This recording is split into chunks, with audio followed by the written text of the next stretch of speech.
Transformation हमारे पास क्या होती है? ट्रांसफॉर्मेशन बेसिकली क्या होती है? ट्रांसफॉर्मेशन होती है refers to the change of shape और movement of a geometrical figure.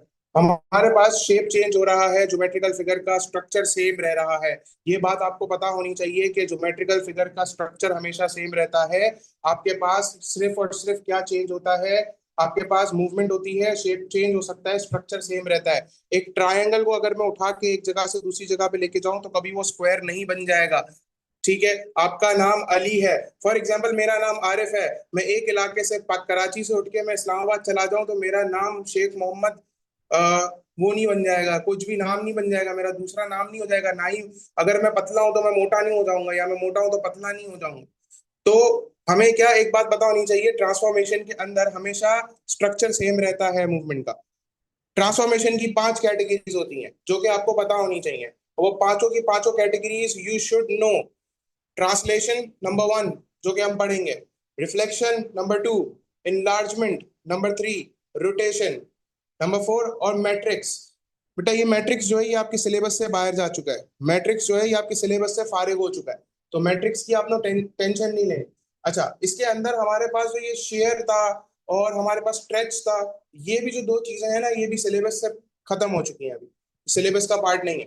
तो अभी जो हम पढ़ेंगे ना वो हमारे पास सिलेबस का पार्ट होगा और वही हम चीज कवर कर रहे होंगे। मैट्रिक्स की टेंशन नहीं लेनी है, मैट्रिक्स जो है वो सिलेबस से बाहर हो चुका है, तो हमें मैट्रिक्स की टेंशन नहीं लेनी। ठीक है। अब हमेशा याद रखें, ट्रांसफॉर्मेशन के अंदर हमारे पास कुछ चीजें होती हैं जो कि हमें आनी चाहिए। और वो क्या चीजें होती हैं? एक होता है हमें डिस्क्राइब करना आना चाहिए।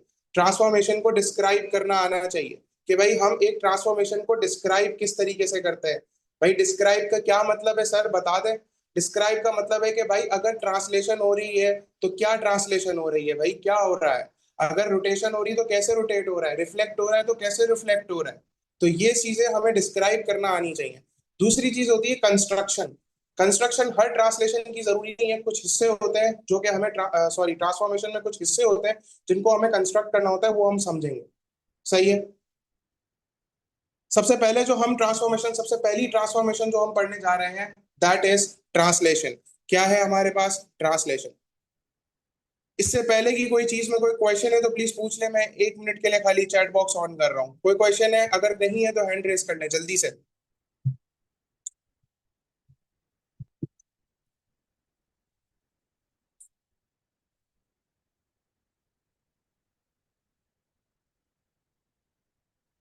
ओके।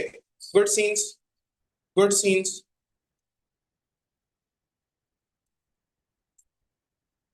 Good scenes. अगर हम ट्रांसलेशन की बात करें, हम ट्रांसलेशन शुरू करने जा रहे हैं, ट्रांसलेशन की अगर हम बात करें तो ट्रांसलेशन हमारे पास क्या होता है? ट्रांसलेशन हमारे पास क्या होता है? ट्रांसलेशन का मतलब है किसी भी ज्योमेट्रिकल फिगर की मूवमेंट। अगर मैं किसी ज्योमेट्रिकल फिगर को एक जगह से उठा के दूसरी जगह पे फेंक रहा हूं तो उसको हम कहते हैं ट्रांसलेशन। जैसे कि मैंने इस ट्रायंगल को उठा के एक जगह से उठा के मैंने दूसरी जगह पे फेंक दिया, तो इसको हम क्या कहते हैं? ट्रांसलेशन कहते हैं। ठीक है। ट्रांसलेशन जो है वो ट्रांसफॉर्मेशन का सबसे इजीएस्ट पार्ट है, सबसे आसान पार्ट है। इससे ज्यादा हलवा पार्ट कोई नहीं होता। अगर आप ट्रांसलेशन के अंदर अगर क्वेश्चन आता है आपके पास एग्जाम में और आप वो सवाल सॉल्व नहीं कर पाते ना बेटा, तो आपको क्या जरूरत है? आपको जरूरत है कि भाई आप जाएं किसी के पास और किसी बिल्डिंग के ऊपर चढ़े, चौथे पांचवें माले पर, और वहां से छलांग मार के गिर के मर जाए। क्योंकि अगर ट्रांसलेशन अगर आपको नहीं आती, अगर आपसे सॉल्व नहीं होती, तो बेटा कोई ना कोई मसला है आपके साथ। ट्रांसलेशन का मतलब क्या होता है, फिर से बता रहा हूँ। It refers to the movement of a geometrical figure. अब मूवमेंट किस तरीके से होती है? हॉरिजॉन्टली होती है, वर्टिकली होती है। दो जगहों से मूवमेंट होती है, डायरेक्शन चार होती है, मूवमेंट की डायरेक्शन चार होती है। और मूवमेंट जो होती है वो हॉरिजॉन्टली होती है और वर्टिकली होती है। उसके अंदर, ट्रांसलेशन के अंदर, ना साइज चेंज होता है, ना शेप चेंज होता है, ना ओरिएंटेशन चेंज होता है। सर ये ओरिएंटेशन का क्या मतलब है? ओरिएंटेशन का मतलब ये होता है, फॉर एग्जाम्पल, ओरिएंटेशन का क्या मतलब होता है? गौर से समझिएगा, ओरिएंटेशन का मतलब समझा रहा हूं। सो फॉर एग्जाम्पल ये एक हमारे पास ट्रायंगल है, 90 degree triangle, right angle triangle. अगर मैं इस ट्रायंगल को इस तरीके से बनाऊं तो अब जो हमारे पास 90 डिग्री बन रहा है ना वो यहां पर बन रहा है। तो ये इसकी ओरिएंटेशन चेंज हो गई, ये इन दोनों की ओरिएंटेशन चेंज हो गई है। तो इनकी ओरिएंटेशन कभी भी चेंज नहीं होती है भाई। ओरिएंटेशन कभी भी चेंज नहीं होती है ट्रांसलेशन के अंदर, सिर्फ और सिर्फ मूवमेंट होती है। एक जगह से उठा के उसी उसी तरीके से एक जगह से उठा के दूसरी जगह पे हम फेंक देते हैं उसे, कोई दूसरा सवाल नहीं होता। एक जगह से उठाया दूसरी जगह पे खींच के लेके चले गए। इसको हम डिस्क्राइब किस तरीके से करते हैं ट्रांसलेशन को? ट्रांसलेशन को हम डिस्क्राइब करते हैं उसके ट्रांसलेशन वेक्टर से। अब सवाल आता है, भाई ट्रांसलेशन वेक्टर सर होता क्या है? ये ट्रांसलेशन वेक्टर है क्या? कोई तो चीज होगी ना। अब ट्रांसलेशन वेक्टर क्या होता है? बेसिक ट्रांसलेशन वेक्टर हमारे पास क्या रिप्रेजेंट करता है? मूवमेंट रिप्रेजेंट करता है, बताता है मूवमेंट कि भाई किस तरीके से मूव कर रहा है आपका ज्योमेट्रिकल फिगर। अब हमेशा याद रखें, एक ऑब्जेक्ट सिर्फ चार डायरेक्शंस में मूव कर सकता है। या फिर वो ऊपर जा सकता है, या नीचे जा सकता है, या लेफ्ट जा सकता है, या राइट जा सकता है।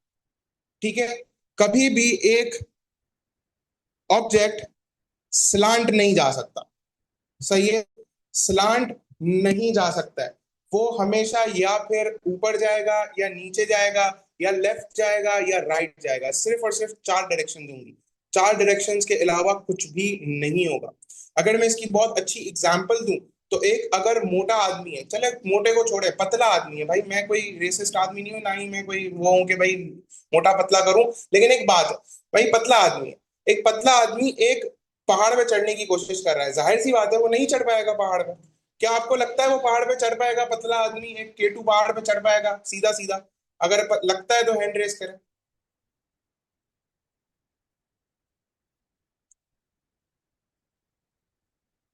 हाँ, बहुत सारे बच्चे हैं भाई, बहुत सारे बच्चे हैं। माशाल्लाह बहुत सारे बच्चे हैं। बहुत सारे बच्चे हैं। बेटा एक काम करें, आप जाएं वहां पर केटू पहाड़ के पास, जाएं वहां पर, आप भाई चढ़ जाए, ऊपर चढ़ जाए, बिना किसी इक्विपमेंट के ऊपर चढ़ जाए। इनाम भी मिलेगा, इनाम भी मिलेगा भाई, इनाम मिलेगा, पैसे भी मिलेंगे। बहुत सारे पैसे मिलेंगे, इनाम तो मिलेगा, बहुत सारे पैसे भी मिलेंगे। ठीक है? बेटा नहीं चढ़ सकता वो, बिना इक्विपमेंट के बिना ट्रेनिंग के नहीं चढ़ सकता। अभी आप जैसे बच्चे जाएंगे वहां पर, जो बोल रहे हैं, जिन्होंने हैंड रेस किया है, वैसे बच्चे जाएंगे तो जाहिर सी बात है कि भाई गिर के नीचे मरेंगे, और तो कुछ हो नहीं सकेगा। तो ये चीज आपको पता होनी चाहिए कि भाई आपने क्या करना है। आपने जो है पहाड़ पे आप स्लोप नहीं चढ़ सकते। अब थोड़ी देर के लिए सोचते हैं भाई इसको पहाड़ पे चढ़ना है, ये एक बंदा है, इसको पहाड़ पे चढ़ना है। अब ये चढ़ नहीं सकता भाई, मोटा बंदा है, बस पतला बंदा चढ़ सकता है ना, मोटा बंदा तो नहीं चढ़ सकता ना। मोटा बंदा है भाई, मोटा लड़का है, 130 किलो वजन है, 140 किलो वजन है भाई इसका। पप्पी लहरी है। हमारे पास जो इंडियन सिंगर नहीं है, पप्पी लहरी, वो है ये। अब वो तो नहीं चढ़ सकता। अब इसको यहाँ से ऊपर जाना है, यहाँ पर आना है, ये इसकी लोकेशन है भाई। इस लोकेशन पे इसको पहुंचना है। अब इस लोकेशन पे पहुंचने के लिए हमारे पास कोई बहुत बेहतरीन इंजीनियर्स थे। उन्होंने क्या किया, यहाँ पर लिफ्ट लगा दी। यहाँ पर क्या लगा दी? लिफ्ट लगा दी, जहां से ये पहाड़ पे इस लोकेशन पे पहुंच सके। तो ये क्या जाएगा, लिफ्ट लेने के लिए, लिफ्ट पकड़ने के लिए राइट जाएगा, और फिर ऊपर जा रहा होगा लिफ्ट के साथ। ठीक है ना? तो ये एक एग्जाम्पल है, ये ऐसे ही एक एग्जाम्पल है कि भाई हमारे पास जब भी कोई ट्रांसलेशन वेक्टर की रिप्रेजेंटेशन होती है, तो मूवमेंट हमेशा चार डायरेक्शंस के अंदर होती है। ये बात याद रखें, up down left and right. यहां तक सारी बातें क्लियर है? तो प्लीज हैंड रेस कर ले, अगर कोई क्वेश्चन है तो पूछ ले। मैं चैट बॉक्स मैंने ऑन रखा हुआ है।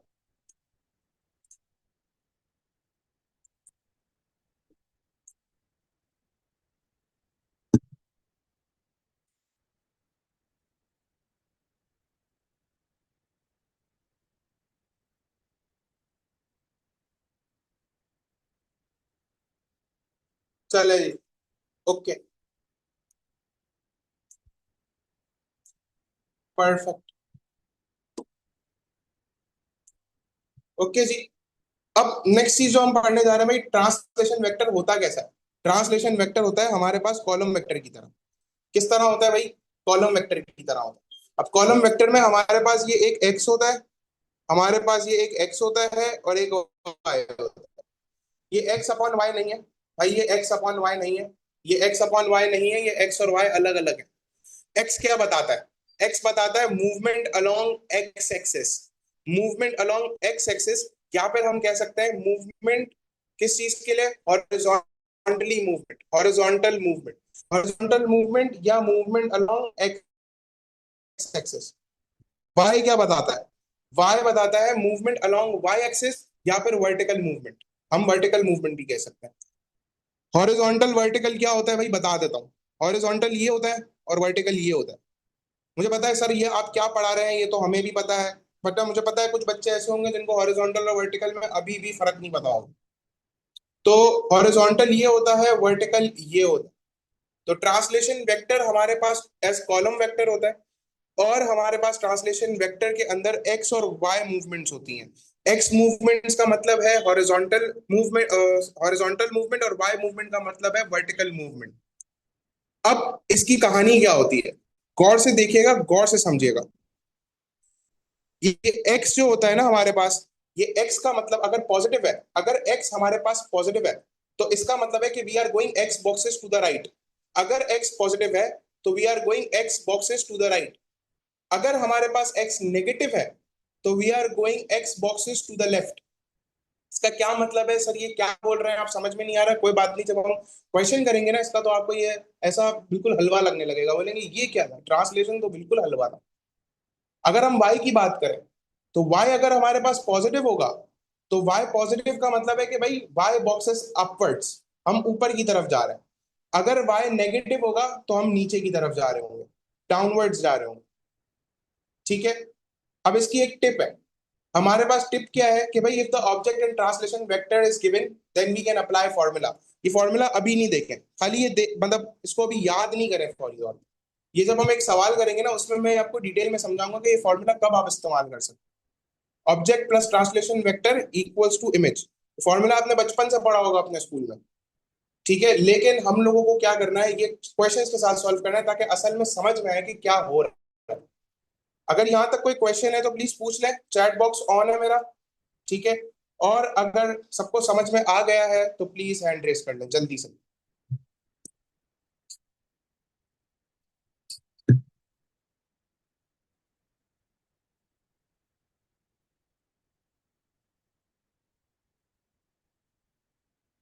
तो इतने सारे बच्चे हैं, 75 स्टूडेंट्स हैं, सिर्फ 20-30 हैंड रेस करा हुआ है। जल्दी से सबको समझ में आ गया है तो प्लीज हैंड रेस कर लें। ओके। Okay good. चले जी। अब जो बच्चे मुझसे पूछ रहे थे सर अब पास पेपर्स कराएंगे कि नहीं कराएंगे, बेटा ये पास पेपर्स के क्वेश्चंस हैं जो मैं आपको करवाऊंगा, ये टॉपिकल क्वेश्चंस हैं। ठीक है, इसको हम समझते हैं, पास पेपर्स के क्वेश्चंस को हम सॉल्व करते हैं। मेरे पास दो तरीकों से पास पेपर्स सॉल्व हुए हैं। सही, दो तरीकों से पास पेपर्स है, पेपर वन भी और पेपर टू भी है टॉपिकल। तो हमने टेंशन नहीं लेनी कि सर पेपर टू में क्या आता है, पेपर वन में क्या आता है, आप बता दें। हम दोनों चीजों को समझेंगे, टेंशन नहीं है, दोनों चीजों को समझेंगे। पेपर वन के भी क्वेश्चन सॉल्व करेंगे, पेपर टू के भी क्वेश्चन सॉल्व करेंगे। ओके। चले, क्वेश्चन आ रहा है हमारे पास। भाई क्वेश्चन क्या है, अक्टूबर नवंबर 2022 का क्वेश्चन है। आपको बोला है describe fully the single transformation that maps shape A onto shape B. अब ये जितने सवालात है ना सारे के सारे ट्रांसलेशन के सवालात होंगे, इसलिए हमें डिस्क्राइब करना आता होगा। लेकिन हम मैं जब ये ट्रांसफॉर्मेशन का चैप्टर खत्म हो जाएगा ना तो मैं आपको बताऊंगा हमें आइडेंटिफाई कैसे करना है कि भाई डिस्क्राइब कौन सा हो रहा है, क्या हो रहा है डिस्क्राइब। अब बेसिकली अगर मैं आपको ट्रांसलेशन की आइडेंटिफिकेशन बताऊं ना कि भाई ट्रांसलेशन हो रही है, कैसे पता चल रहा है हमें इस शेप्स को देख के, तो हम गौर से देखें तो भाई इस शेप को खाली उठाया है और इसको यहां पर रख दिया। इसका ना स्ट्रक्चर चेंज हुआ है, ना ओरिएंटेशन चेंज हुई है, ना उसका शेप चेंज हो रहा है, कुछ भी चेंज नहीं हो रहा। बस इसको उठाया, घसीटा, और घसीट के यहां पर लेकर आ गया, पूरी तरीके से घसीटा और यहां पर लेकर आ गया। सिंपल काम हुआ, कोई लंबा चौड़ा काम नहीं हुआ, कोई कंफ्यूजिंग काम नहीं हुआ। तो हमें ये बात फौरन क्लिक करनी चाहिए कि भाई ट्रांसलेशन हो रही है। क्या हो रही है, ट्रांसलेशन हो रही है। इसको डिस्क्राइब किस तरीके से करते हैं, इसको डिस्क्राइब किस तरीके से करते हैं मैंने आपको बताया है। ट्रांसलेशन को हम डिस्क्राइब करते हैं by writing the translation vector. क्या लिखते हैं हम, ट्रांसलेशन वेक्टर। ट्रांसलेशन वेक्टर को जब हम लिखते हैं तो हमें हमारे पास ये डिस्क्राइब हो जाता है। बहुत आसान तरीका है ट्रांसलेशन वेक्टर को फाइंड आउट करने का। और वो ट्रांसलेशन वेक्टर को फाइंड आउट करने का आसान तरीका क्या है हमारे पास, कि हम बॉक्सेस काउंट करते हैं। ठीक है, बॉक्सेस किस तरीके से काउंट करते हैं, हम हर पॉइंट के बॉक्सेस को काउंट करते हैं।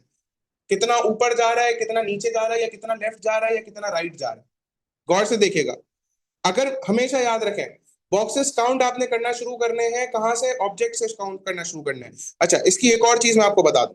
जब भी क्वेश्चन में लिखा हुआ है ना, single transformation describe the fully the single transformation that maps shape A, maps shape A onto shape B, onto के साथ जो भी अल्फाबेट आ रहा है ना वो हमारा इमेज होगा। जो भी अल्फाबेट आ रहा है ना ऑन टू के साथ वो हमारा इमेज होगा। जो मैप के साथ जो वर्ड आ रहा है, जो अल्फाबेट आ रहा है, जो ज्योमेट्रिकल फिगर आ रहा है, वो हमारे पास क्या होगा, उसका ऑब्जेक्ट होगा। इसमें कोई दो राय नहीं है। ठीक है, ये बात याद रखिएगा। जब भी ऑन टू के साथ कोई अल्फाबेट आ रहा है या कोई शेप आ रहा है तो वो ऑब्जेक्ट होगा। और मैप्स के साथ कुछ भी आ रहा होगा तो वो उसका, सॉरी, ऑन टू के साथ कोई भी शेप आ रहा होगा तो इमेज होगा, और मैप्स के साथ कोई भी चीज आ रही होगी तो वो उसका क्या होगा, ऑब्जेक्ट होगा। अब इस सिचुएशन में, इस सिचुएशन के अंदर हमारे पास ऑब्जेक्ट क्या है भाई, ए है ऑब्जेक्ट। ठीक है, अगर हमारे पास ए ऑब्जेक्ट है तो हम ए से बॉक्स काउंट करना शुरू करेंगे, ऑब्जेक्ट से हमेशा बॉक्स काउंट करना शुरू करेंगे। हर पॉइंट पे बॉक्स काउंट करते हैं। यहां से शुरू करते हैं हम लोग, इस पॉइंट से, इस पॉइंट से बॉक्स काउंट करना शुरू करते हैं। एक बॉक्स, दो बॉक्स, तीन बॉक्स, चार बॉक्स, पांच बॉक्स। पांच बॉक्सेस कहाँ गया है, नीचे गया है। पांच बॉक्सेस नीचे गया है।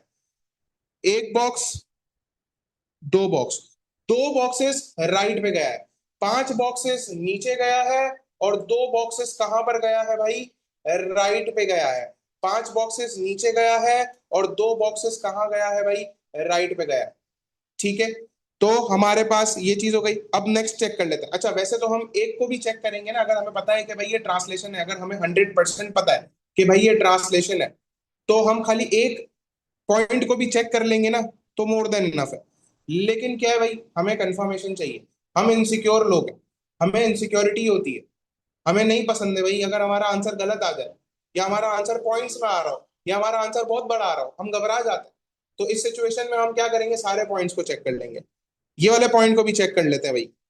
एक बॉक्स नीचे, दो बॉक्स नीचे, तीन बॉक्स नीचे नीचे, चार बॉक्स नीचे, पांच बॉक्स नीचे, सेम।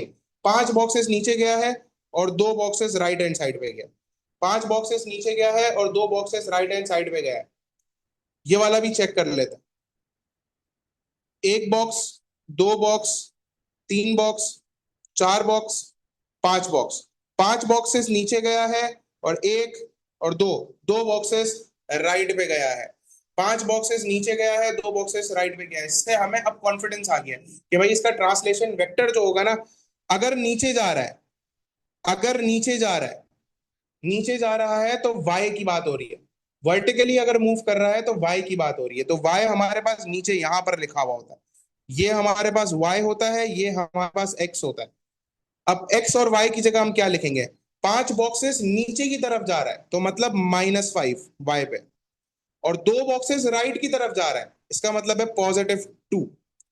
पांच बॉक्सेस नीचे जा रहा है और दो बॉक्सेस राइट पे जा रहा है, इसका मतलब क्या है, एक्स की वैल्यू +2 है और वाई की वैल्यू -5 है।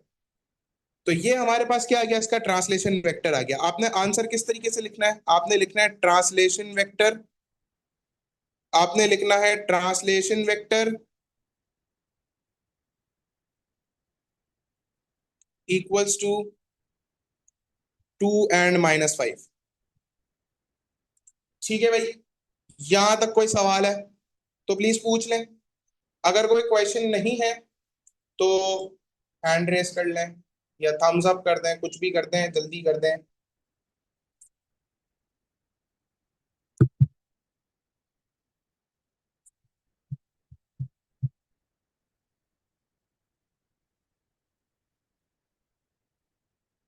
जल्दी से, सारे बच्चे चाहिए भाई, इतने सारे बच्चे हैं। ओके जी। अभी ऐसा ही एक और क्वेश्चन है, ऐसा ही एक और क्वेश्चन है।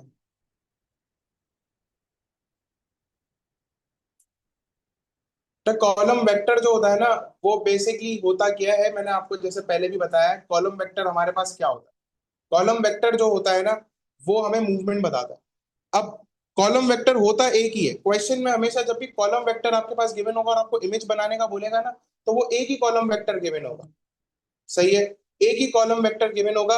आपके पास जो है इतने सारे हर पॉइंट का अलग अलग कॉलम वेक्टर नहीं गिवन होगा, क्योंकि हर पॉइंट पे अलग अलग कॉलम वेक्टर नहीं होता, सेम ही कॉलम वेक्टर है हर पॉइंट पे, लेकिन हर पॉइंट का अलग अलग कॉलम वेक्टर नहीं बताएगा एग्जामिनर आपको। आपको क्वेश्चन बोलेगा भाई ट्रांसलेशन वेक्टर है भाई इसका, फॉर एग्जाम्पल 4 and 4, बस। अब आपने इमेज बनानी होगी।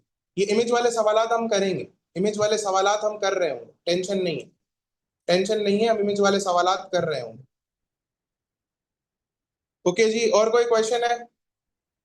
और कोई क्वेश्चन है तो प्लीज पूछ लें।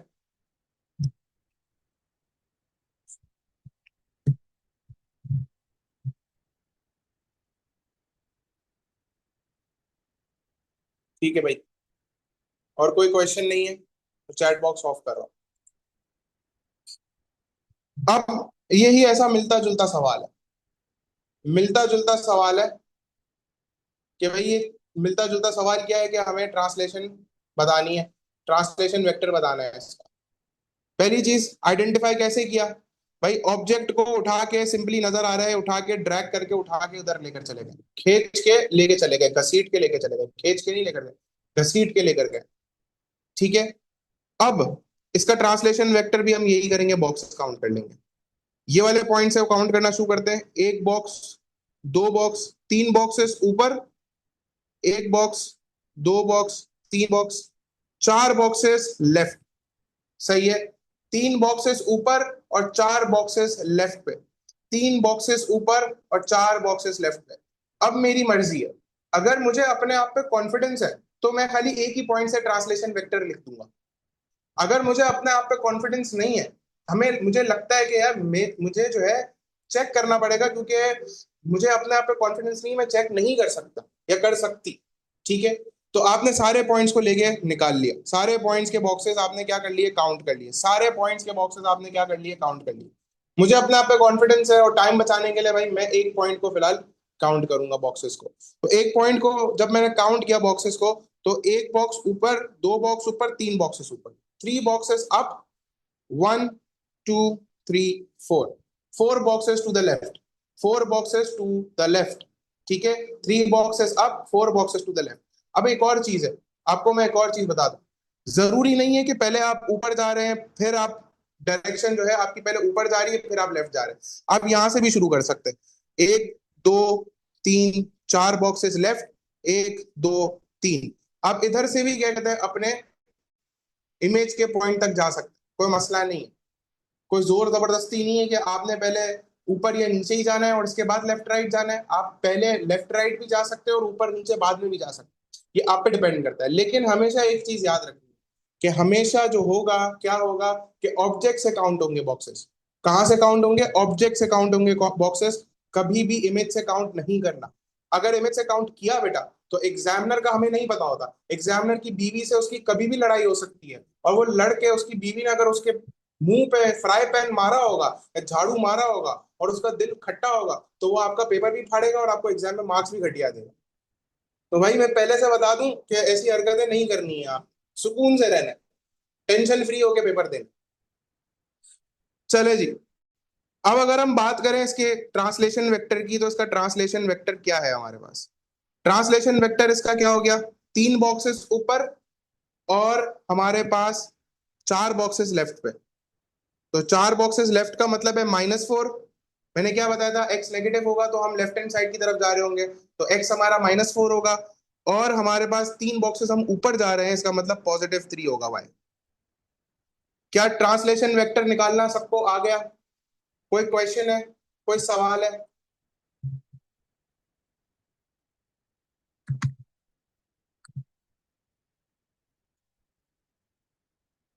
मैं 1 मिनट के लिए खाली चैट बॉक्स ऑन किया है, इसको जो क्वेश्चन पूछना है पूछ सकता है।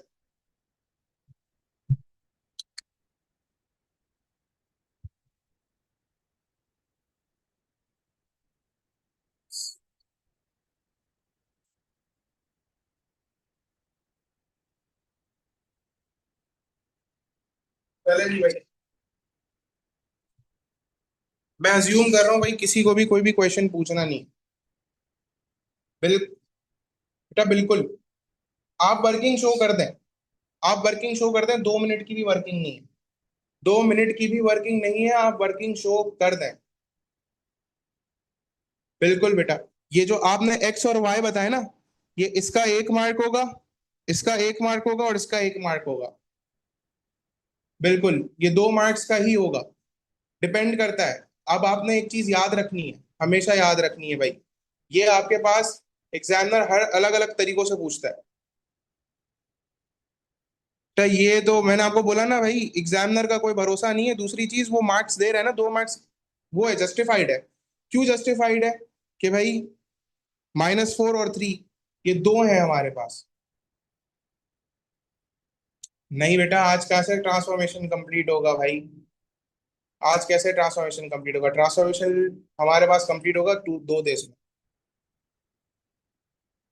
बेटा सिर्फ ट्रांसलेशन हुआ है कंप्लीट, अभी सिर्फ ट्रांसलेशन हुआ है। हमने 4 चीजें और 3 चीजें और पढ़नी है, ट्रांसलेशन के बाद 3 चीजें और पढ़नी है। Reflection, rotation, enlargement.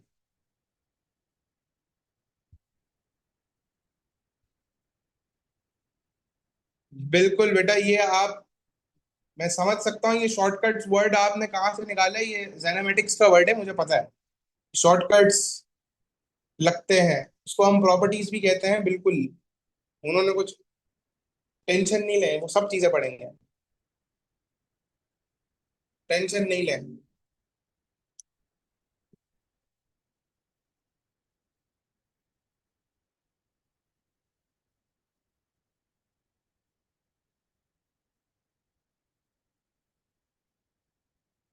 और कोई क्वेश्चन है?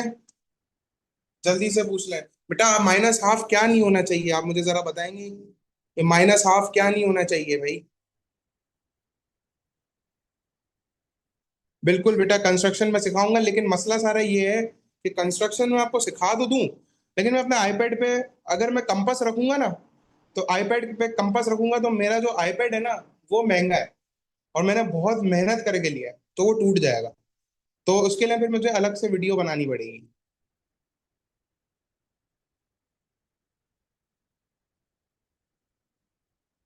बेटा आप, शॉर्टकट्स की क्यों टेंशन है आपको, क्यों टेंशन है?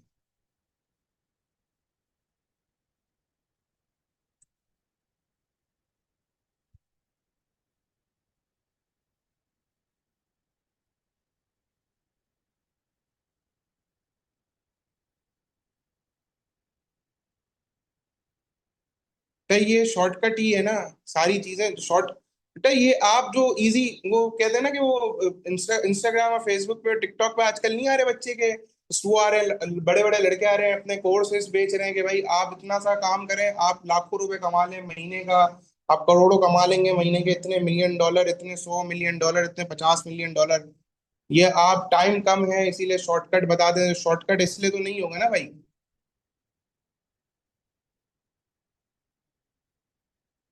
बेटा ये स्टैटिस्टिक्स तो कवर होगा ही नहीं ना, अगर मैंने 10 दिन की वर्कशॉप रखी है बेटा, अब पूरा साल नहीं पढ़ रहा मैं।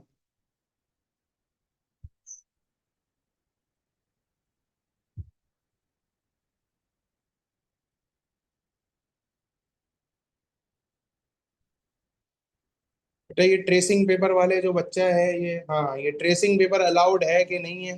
तो ट्रेसिंग पेपर वैसे तो अलाउड होता है, लेकिन आपने लेके क्यों जाना है, क्या मसला है, कोई टेंशन है?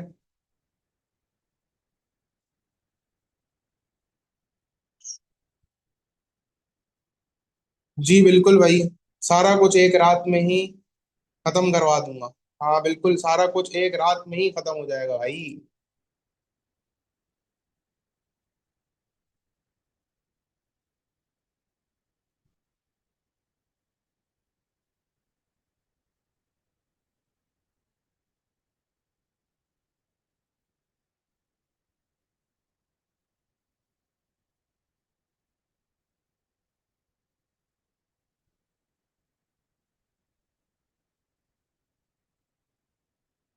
चले भाई।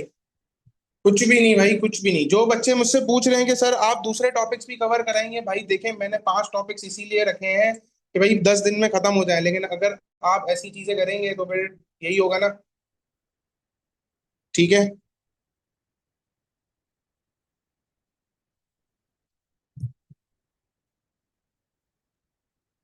बेटा ये ट्रेसिंग पेपर का जो फड्डा चल रहा है ना, मैं बता दूं, ट्रेसिंग पेपर अलाउड होता है, ट्रेसिंग पेपर आपके पास अलाउड होता है, आप एग्जाम में लेके जा सकते हैं, कोई मसला नहीं है। ओ लेवल मैथ्स के अंदर, आईजीसीएसई मैथ्स दोनों में अलाउड होता है, रोटेशन रिफ्लेक्शन और ट्रांसलेशन के लिए आपके पास अलाउड होता है, वो आप लेके जा सकते हैं। लेकिन भाई आपके पास एडवाइजेबल ये है कि भाई आप जो है इन्विजिलेटर से मांग लें। ठीक है, इन्विजिलेटर से मांग ले, आप इन्विजिलेटर से मांग ले ट्रेसिंग पेपर। बेटा आप जो ये ट्रेसिंग पेपर के जो पट्टा चल रहा है उसको छोड़ दें अभी। सही है, ये जो भी ऐसे फालतू सवाल है आपने मुझसे किसी पे पूछना है, मुझसे प्राइवेट पे पूछे। ठीक है, बाद में प्राइवेट में क्लास के बाद पूछ ले, अभी मैं चैट ऑफ कर रहा हूँ, बहुत ज्यादा टाइम वेस्ट हो गया, इतने सारे मैसेजेस में एक साथ नहीं पढ़ पा रहा हूँ। ठीक है जी। हाँ बेटा, आपने अगर पूरा साल पढ़ा होगा तो ए स्टार आ जाएगा, अगर पूरा साल नहीं पढ़ा होगा तो भाई ए स्टार तो नहीं, जाहिर सी बात है नहीं आएगा।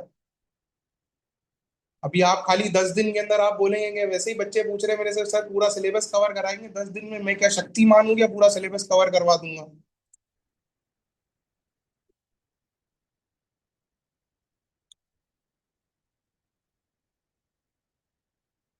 आ जाएगा भाई, इंशाल्लाह आ जाएगा।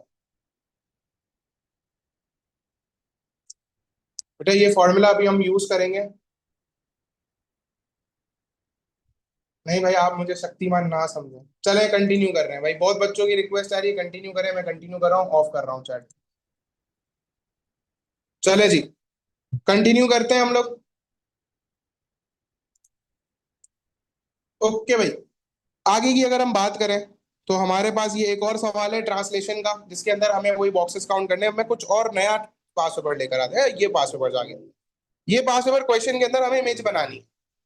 अब इमेज बनाने के हमारे पास दो तरीके हैं भाई, सीधी और सिंपल भाषा में अगर मैं आपको बताऊं तो इमेज बनाने के दो तरीके हैं, और वो दो तरीकों में से जिसमें आप कंफर्टेबल हो आप वो तरीके से सॉल्व कर सकते हैं।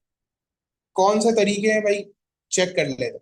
आपके पास सवाल है triangle A is mapped onto triangle B. फिर से याद दिला रहा हूँ, भूलिएगा नहीं, जो मैप के साथ वर्ड नजर आ रहा है आपको वो इमेज होगा, और जो ऑन टू के साथ जो वर्ड नजर आ रहा है वो आपके पास, सॉरी, मैप के साथ जो वर्ड नजर आ रहा है वो ऑब्जेक्ट होगा, और ऑन टू के साथ जो वर्ड नजर आ रहा है वो इमेज होगा। ये हमेशा याद रख लें भाई, ये चीज याद रख लें, कंफ्यूज नहीं होना है आपको ट्रांसलेशन वेक्टर बता दिया। अब दो तरीके सर कौन से हैं, आपने बोला सर दो तरीके हैं, दोनों तरीकों में से हम कौन सा यूज करें वो आपकी अपनी मर्जी है।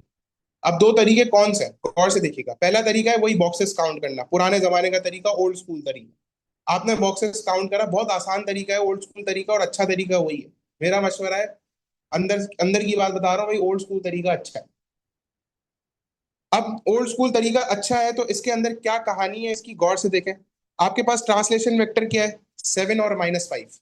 क्या है 7 और -5? 7 और -5 का मतलब है 7 बॉक्सेस राइट हैंड साइड की तरफ जाएगा, 7 बॉक्सेस राइट हैंड साइड पे, और -5 का मतलब है कि भाई 5 बॉक्सेस नीचे की तरफ जा रहे होंगे, 5 बॉक्सेस नीचे की तरफ जा रहे होंगे। अब ये हर पॉइंट के लिए हमें करना है, हर पॉइंट के लिए।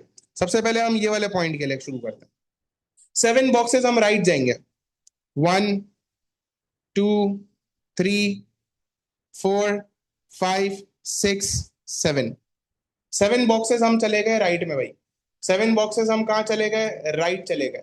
5 बॉक्सेस नीचे जाना है, 5 बॉक्सेस नीचे चले जाते हैं, 1 2 3 4 एंड 5। ये 5 बॉक्सेस हम नीचे चले गए।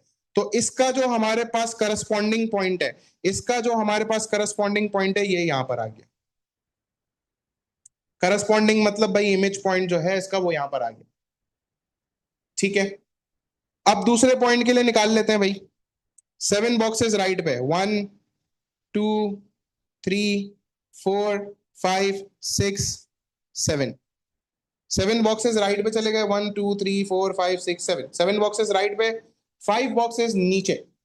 कितने बॉक्सेस नीचे, 5 बॉक्सेस, 1 2 3 4 5।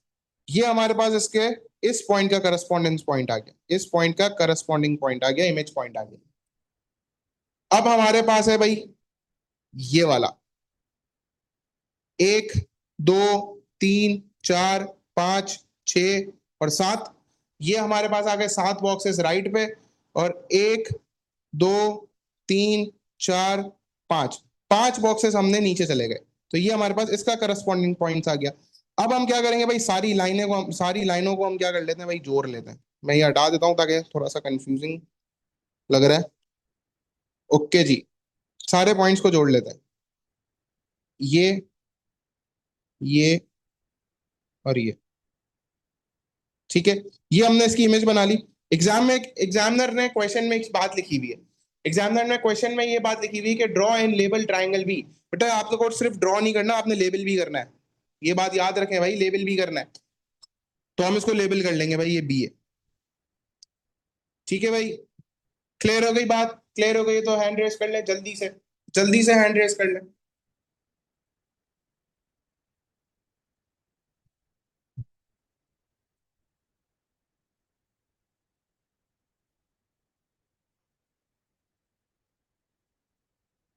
ओके भाई, गुड सीन्स। आगे बढ़ते हैं। अब जो सीन्स है हमारे पास वो क्या है? अब जो सीन्स है वो कुछ ऐसे हैं कि हमारे पास दूसरा तरीका क्या होता है, दूसरा तरीका सॉल्व लगाने के लिए हमें ये फॉर्मूला याद होना चाहिए। Object plus translation vector is equals to image. Object plus translation vector is equals to image. ये फॉर्मूला आप याद कर लें। अब इसको यूज करेंगे, किस तरीके से यूज करेंगे?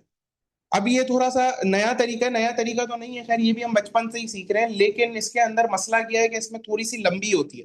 2 मार्क के लिए इतनी लंबी करना मुझे अच्छा नहीं लगता, पर्सनली मुझे अच्छा नहीं लगता। अब क्या करें भाई, इसको किस तरीके से सॉल्व करते हैं? हमें सारे के सारे कोऑर्डिनेट्स पता करने पड़ेंगे, इमेज के सारे, ऑब्जेक्ट के सारे कोऑर्डिनेट्स पता करने पड़ेंगे। अगर मैं बात करूं ये वाले पॉइंट की, तो इस वाले पॉइंट का कोऑर्डिनेट है हमारे पास 4, -3, 4। इस वाले पॉइंट का कोऑर्डिनेट है -3, 4। बेटा ये वाला फॉर्मूला लगाने के लिए हमें ये तरीका इस्तेमाल करना पड़ेगा, ये हमें कोऑर्डिनेट्स निकालने पड़ेंगे।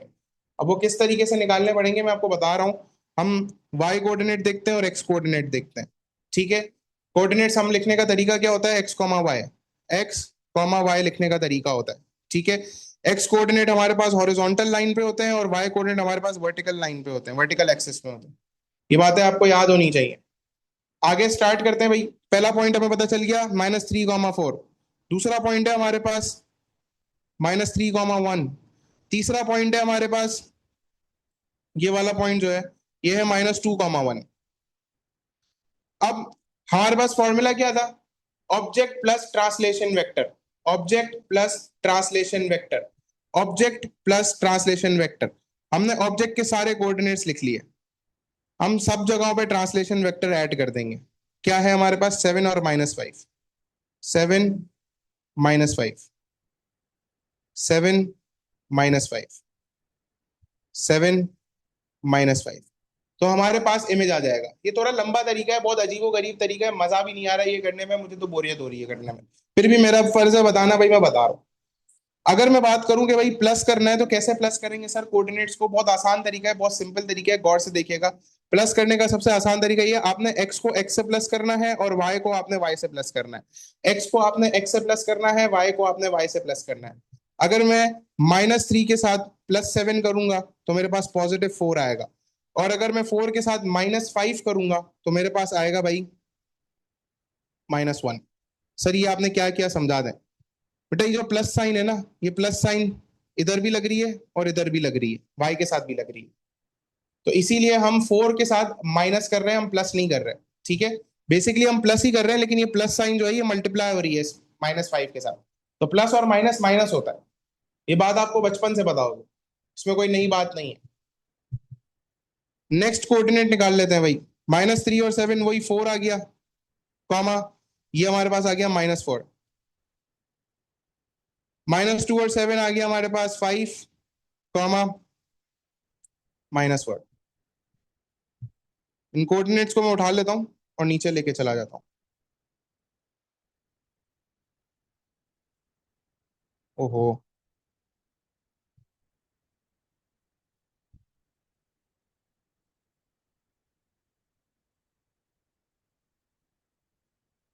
अब जरा गौर से देखें इस शेप को और इन कोऑर्डिनेट्स को, गौर से देखें इस शेप को और इन कोऑर्डिनेट्स को गौर से देखें। क्या ये शेप और कोऑर्डिनेट, सारे कोऑर्डिनेट मैच कर रहे हैं? क्या सारे शेप और कोऑर्डिनेट मैच कर रहे हैं? अगर मैच कर रहे हैं तो सब के सब हैंड रेस कर लें। अगर मैच कर रहे हैं तो सब के सब हैंड रेस कर लें।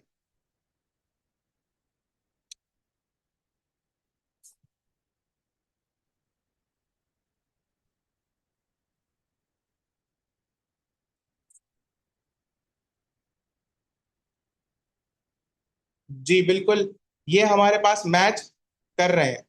तो इस तरीके से हम ये जो दूसरा तरीका है, इससे हम ट्रांसलेशन वेक्टर यूज करके और ऑब्जेक्ट के कोऑर्डिनेट्स को यूज करके हम जो है वो निकालते हैं भाई, हम इमेज निकालते हैं। लेकिन भाई ये हमारे पास ये तरीका जो है थोड़ा सा लंबा तरीका है और 2 मार्क के लिए मुझे इतनी मेहनत करना पसंद नहीं है। तो मैं सीधा सीधा बॉक्सेस काउंट कर लेता हूँ। बहुत आसान तरीका है, लेकिन इसमें भी आपके पास चॉइस है भाई। आपको अगर बॉक्सेस काउंट करना है आप बॉक्सेस काउंट कर लें, अगर आपने जो है बॉक्सेस काउंट नहीं करना है, आपने फॉर्मूला यूज करना है, तो आप फॉर्मूला यूज कर लें। It's up to you. कोई आपके पास वो नहीं है, रिस्ट्रिक्शन नहीं है। यहां तक सारी बातें क्लियर हो गई हैं? अगर कोई क्वेश्चन है तो मैं चैट बॉक्स ऑन कर रहा हूँ, आप जल्दी से पूछ सकते हैं मुझसे। अगर क्लियर है तो हैंड रेस कर लें जल्दी से, मैं वेट कर रहा हूँ।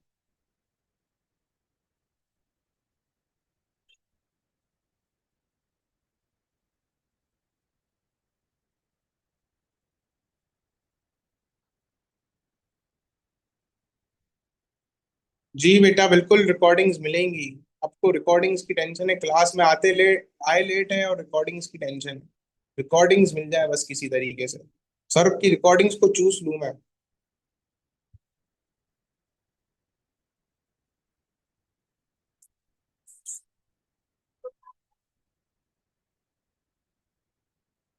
चले भाई, आगे बढ़ते हैं।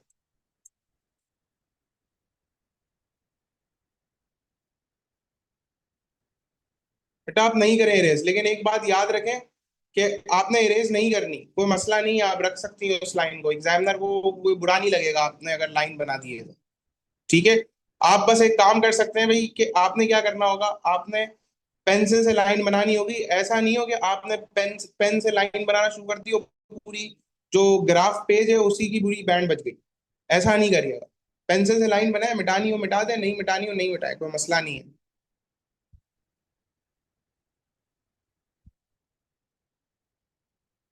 जी बेटा, आपको आप क्या बोल रहे हैं, दूसरे टॉपिक्स की रिकॉर्डिंग्स मिल सकती हैं? मतलब अभी आपके एग्जाम में रहते कितने दिन है? मुश्किल से 20 दिन रहते हैं, और इसमें आपने रिकॉर्डिंग्स लेके, पूरे साल की रिकॉर्डिंग्स लेके आप एक दिन 2 दिन में कंप्लीट करके आप बोल रहे हैं मैं एग्जाम देने के लिए जाऊं ताकि बाकी चीजें कवर हो जाए।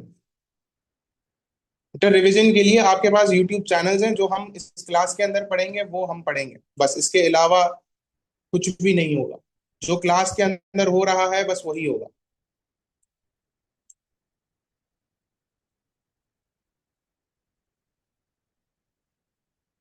जी बेटा है।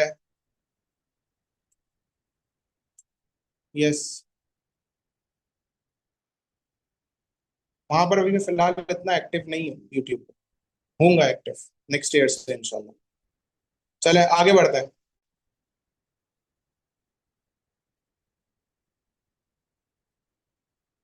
बिल्कुल बिल्कुल, मैं ग्रुप में मेंशन कर दूंगा सब चीजें। अभी फिलहाल हम पढ़ लेते हैं क्योंकि हमारे पास टाइम कम है। मुझे रिफ्लेक्शन कंप्लीट करवाना है। मुझे रिफ्लेक्शन कंप्लीट करवाना है आज की क्लास में। आगे बढ़ते हैं भाई, आगे बढ़ते हैं, क्योंकि आहिस्ता आहिस्ता बच्चे भी भागना शुरू हो गए। इनको पता चल गया ना भाई, रिकॉर्डिंग्स मिल जाएंगी, बच्चों ने भागना शुरू कर दिया। देखिए आहिस्ता आहिस्ता आहिस्ता आहिस्ता बच्चे कम होते जा रहे हैं। माशाल्लाह। चले, एक सवाल है जो मैं आपको करवाना चाहता हूँ।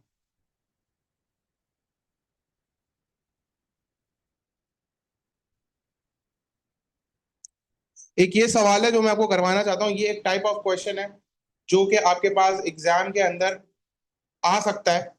और अगर ऐसा सवाल आ जाता है तो ऐसे सवालों को केटर किस तरीके से करना है मैं आपको समझाने जा रहा हूँ, गौर से समझिएगा। ठीक है भाई, गौर से समझेगा। आपको बोला है triangle A is mapped on to triangle B by a translation. ये ए जो है हमारे पास, ट्राइंगल बी जो है उसका वो क्या है, ट्रांसलेशन हो रही है, और इसके अंदर इनलार्जमेंट भी हो रही है। आपको एग्जाम में बोल रहा है भाई इनलार्जमेंट भी हो रही है। एग्जामिनर बोला इनलार्जमेंट भी हो रही है विद सेंटर ऑफ 10, -4। अभी आपने ये टेंशन नहीं लेनी है, इनलार्जमेंट की टेंशन नहीं लेनी। इनलार्जमेंट क्यों हो रही है, सेंटर क्या है सर, क्या होगा इसका, बता दे, हमारी जिंदगी बर्बाद हो रही है देख के, हमें टेंशन हो रही है। टेंशन नहीं लेनी, सही है। अभी इस चीज को सोचो, इसे ट्रांसलेशन देखना है। Translation, the translation maps triangle A onto triangle C, the enlargement maps triangle C onto triangle B. ये आपके पास हिंट दी हुई है इस सवाल के अंदर, आपको बोला स्केल फैक्टर लिखो इनलार्जमेंट का। अभी छोड़ दें स्केल फैक्टर को, स्केल फैक्टर मैं आपको बता देता हूँ ऊपर ऊपर से कि भाई किस तरीके से निकालते हैं। स्केल फैक्टर का मतलब होता है कितने टाइम्स एक शेप बड़ा हुआ है, सही है, कितने टाइम्स एक शेप बड़ा हुआ है। अगर मैं इसकी बात करूं तो आप गौर से देखें, दो बॉक्सेस है और यहाँ पर एक दो तीन चार बॉक्सेस है, मतलब टू टाइम्स इंक्रीज हुआ है शेप, टू टाइम्स इंक्रीज हुआ है शेप, उसका साइज जो है टू टाइम्स इंक्रीज हुआ है। यहाँ पर दो बॉक्सेस तक जा रहा है, यहाँ पर चार बॉक्सेस है, टू टाइम्स तक इंक्रीज हो रहा है शेप। अभी इसकी टेंशन नहीं लेनी स्केल फैक्टर की, अभी हम खाली लिख लेते हैं भाई स्केल फैक्टर हमारे पास टू है, for the question, for the respect of question, कि भाई इसने बोला हुआ है तो हम लिख लेते हैं। अब आपके पास नीचे चीज लिखी हुई है कि भाई draw triangle C on the grid. अब आता है घबराहट वाले। अब ये ऐसी सिचुएशन आ गई, अब होगी घबराहट। अब होगी क्या, घबराहट होगी। अब दिल में आवाज आएगी, मम्मी क्या करूं, ऐसे चिल्लाने वाली आवाज आएगी कि भाई ट्रांसलेशन वेक्टर नहीं गिवन, कुछ गिवन ही नहीं है। किस तरीके से भाई, वो कैसे निकालेंगे, इमेज कैसे निकालेंगे भाई, बता दो कैसे, समझ में नहीं आ रहा इमेज कैसे निकालेंगे। तो ऐसी सिचुएशन को केटर किस तरीके से करना होता है। सबसे पहले बहुत आसान काम है, बहुत आसान काम है, आप क्या करें। सबसे पहला काम, मैं स्टेप्स बता रहा हूँ गौर से सुनिएगा। सबसे पहला काम है, आपके पास इनलार्जमेंट का सेंटर क्या गिवन है, 10, -4। इस 10, -4 को आप पॉइंट को लिख लें अपने पास, यहां पर पॉइंट पे ग्राफ पे आप बना लें। अच्छा, एक और चीज बता दूं, हमारे पास जो है ना, ये जो ग्राफ है ना, ग्राफ, इस ग्राफ को हम एक और वर्ड इस्तेमाल करते हैं, और मैं जो हूं ना, उस वर्ड को मैं बर्गर वर्ड कहता हूँ भाई, बर्गर बच्चे इस्तेमाल करते हैं, which is known as Cartesian plane. ठीक है, तो अगर मैं कभी कार्टेशियन प्लेन का वर्ड यूज कर रहा हूँ ना, तो ये समझिएगा कि भाई बर्गर बच्चों से बात कर रहा हूँ। ओके, तो कार्टेशियन प्लेन का वर्ड सुन के घबराना नहीं है आपने, ग्राफ की बात कर रहा हूँ मैं। इस ग्राफ को हम कार्टेशियन प्लेन भी कहते हैं। अब हमारे पास चीज क्या आती है भाई, कि हमारे पास सेंटर क्या गिवन है, 10, -4।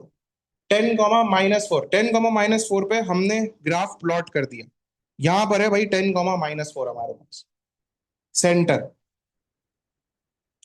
अब हमने क्या करना है, सारे के सारे पॉइंट्स, इनलार्जमेंट वाले, इस वाले के, बड़े वाले के सारे पॉइंट्स इस सेंटर वाले पॉइंट से हमें कनेक्ट कर लेना है। किस तरीके से, ये एक पॉइंट है, इसको कनेक्ट कर लिया मैंने, ठीक है, ये एक पॉइंट है, इसको भी कनेक्ट कर लिया मैंने। इन सब का मिलाप कराना है आपने, इन सब का मिलाप कराना है, इन सब का मिलाप कराना है आप।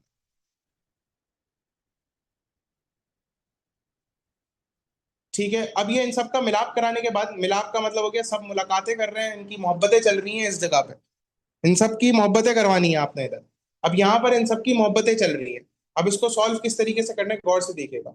तीसरा स्टेप बता रहा हूँ, पहला स्टेप क्या मैंने बताया कि भाई आपने जो है सेंटर पॉइंट, आपने वो लिख लेना है उस पे, ग्राफ पे पॉइंट कर लेना है सेंटर को। दूसरा स्टेप, सारी की सारी जो इनलार्जमेंट वाली लाइंस है, सारी की सारी इनलार्जमेंट वाले जो पॉइंट्स है, उनको सेंटर से कनेक्ट कर लेना है, सेंटर से कनेक्ट कर लेना है। सेंटर से कनेक्ट करने के बाद आपने उन सेंटर, जो आपने लाइंस कनेक्ट करी है, उसका बिल्कुल बीच वाला मिड पॉइंट जो होता है ना, उसको आपने मार्क कर देना, मिड पॉइंट को मार्क कर देना। मिड पॉइंट को मार्क किस तरीके से करते हैं हम लोग, मिड पॉइंट को मार्क हम किस तरीके से करते हैं, गौर से देखिएगा। आपने लाइन को देखना है, एक तो हम लोग अपनी खुली आंखों से कर देख के मिड पॉइंट को मार्क कर सकते हैं भाई, खुली आंखों से देख के कि भाई मिड पॉइंट कहाँ पर बन रहा है। मेरे हिसाब से अगर मैं खुली आंखों से देख के मिड पॉइंट मार्क करूं, तो मेरा मिड पॉइंट यहाँ पर बन रहा है इस लाइन का। किस तरीके से, हम बॉक्सेस भी काउंट कर सकते हैं, 1, 2, 3, 4, 5, 6, सही है, 7, 8, 9, 10, 11, 12, 12 बॉक्सेस हैं। 6 बॉक्सेस के बाद हमारे पास क्या हो जाएगा, 6 बॉक्सेस के बाद हमारे पास मिड पॉइंट आ जाएगा, इसका मतलब सेंटर, बिल्कुल लाइन के सेंटर पे हमने पॉइंट बनाना है। इधर भी हम यही करते हैं भाई, इधर भी हम क्या बना लेते हैं, इसका मिड पॉइंट पे पॉइंट बना देते हैं। और इधर भी हम क्या करते हैं भाई, इसका मिड पॉइंट बना लेते हैं। अब सिंपल क्या करेंगे, पॉइंट्स को जोड़ लेंगे। तो ये हमारे पास इसका क्या आ गया, ये हमारे पास इसका ट्रांसलेशन का इमेज आ गया। क्या आ गया, ट्रांसलेशन का हमारे पास क्या आ गया, इमेज आ गया। इधर कोई क्वेश्चन है, इस जगह पे इस हिस्से में जो मैंने ट्रांसलेशन का इमेज बनाया, क्या इधर कोई क्वेश्चन है तो प्लीज पूछ लें। मैं चैट बॉक्स ऑन कर रहा हूँ, सिर्फ और सिर्फ 3-4 मिनट के लिए चैट बॉक्स ऑन कर रहा हूँ। जल्दी से पूछ ले, मैंने चैट बॉक्स ऑन करी हुई।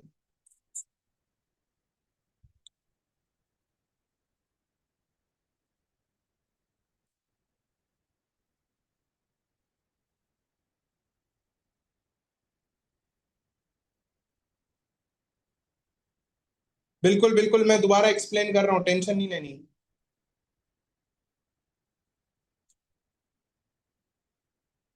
जी बेटा, मैं आपका पेपर दे सकता हूँ, लेकिन उसके लिए फिर आपने जो अपनी जायदाद अपने नाम पे करनी पड़ेगी।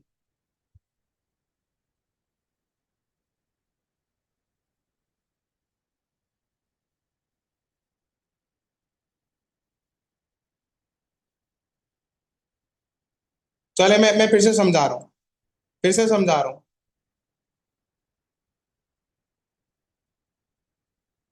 मैं फिर से समझा रहा हूँ, गौर से सुनिएगा। बेटा, आपने सबसे पहला स्टेप क्या करना है? पहला स्टेप, आपने सेंटर जो गिवन है आपको, इनलार्जमेंट का जो सेंटर गिवन है, उस सेंटर को आपने पॉइंट कर लेना है। क्या? वो ग्राफ पे आपने प्लॉट कर लेना है। सेंटर को आपने कहा क्या कर लेना है? ग्राफ में प्लॉट कर लेना है सबसे पहला। बेटा, ये परपेंडिकुलर बाइसेक्टर वाला सिस्टम जो है ना, उसको अभी फिलहाल हम रहने देते हैं। यहाँ पर देखें, आप इतने मुश्किल मुश्किल वर्ड लेकर आएंगे ना, बच्चे देख के परेशान हो जाएंगे, परपेंडिकुलर बाइसेक्टर कहाँ से आ गया इधर। सही है। अभी आप खाली ये जहन बनाएं कि आपने क्या करना है। मुझे पता है ये परपेंडिकुलर बाइसेक्टर ही बन रहा है, हम परपेंडिकुलर बाइसेक्टर ही कर रहे हैं। हम क्या कर रहे हैं, ऐसे लाइन बना रहे हैं जिससे ये जो लाइन हमने ज्वाइन करी है, ये बीच में से दो हिस्सों में डिवाइड हो जाए। अब इसको कंफ्यूज नहीं करना आपने। बिल्कुल, तीन डंडी बनाई है बेटा। सुधर जाए बेटा, सुधर जाए बेटा। आपके एग्जाम में भी है ना, एग्जामिनर सिर्फ तीन डंडियां बना के आपके पेपर को दे देगा आगे, तो बोलेगा बेटा मार्क्स ले लो। बेटा, -4 दिया हुआ है ना, -4 दिया हुआ है। ये देखें, -4 यहाँ पर दिया हुआ है। 10, -4 हमें हमें कोऑर्डिनेट्स दिए हुए। 10, -4 पे हमने प्लॉट कर लिया। 10, -4 पे हमने क्या कर लिया भाई? प्लॉट कर लिया। 10, -4 पे हमने ये प्लॉट कर ली। अब इस प्लॉट करने के बाद हमने क्या किया? सारी की सारी इनलार्जमेंट वाली को लाइन, सारी की सारी इनलार्जमेंट पॉइंट से हमने ये एक लाइन बना ली सेंटर उसके तक, सेंटर के पॉइंट तक जो हमने प्लॉट किया, सारी की सारे।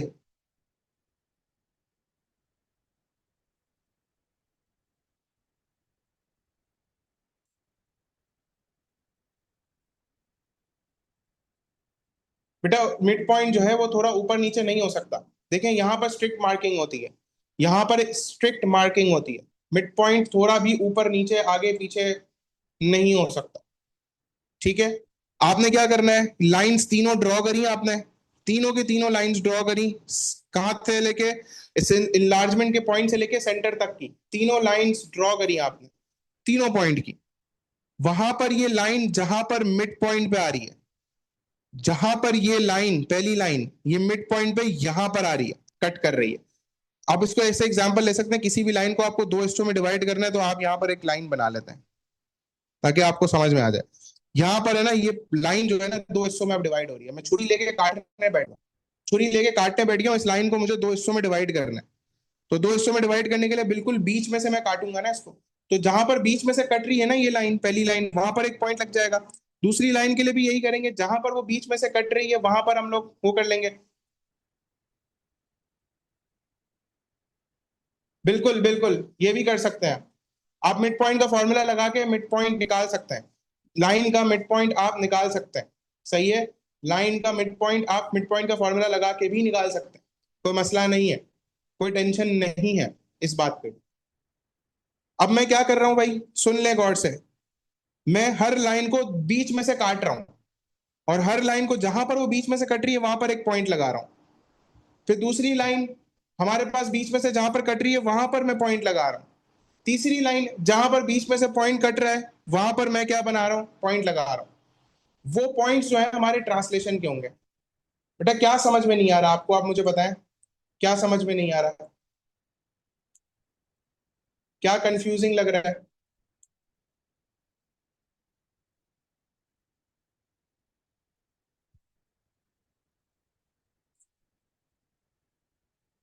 मुझे पता है देख के घबराहट होती है भाई, ये देख के घबराहट होती है, लेकिन घबराने का नहीं है।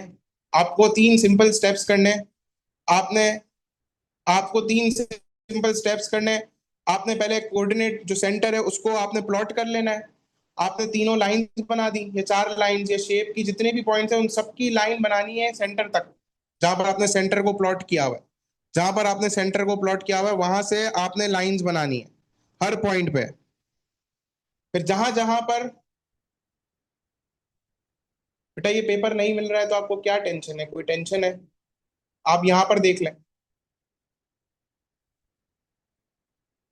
ठीक है, ये चीज समझ में आ गई? क्या ये इनलार्जमेंट वाला पार्ट समझ में आ गया? ये कैसे ट्रांसलेशन बनाया समझ में आ गया कि अभी भी समझ में नहीं आया? जल्दी बताएं, हैंड रेस कर लें जल्दी से।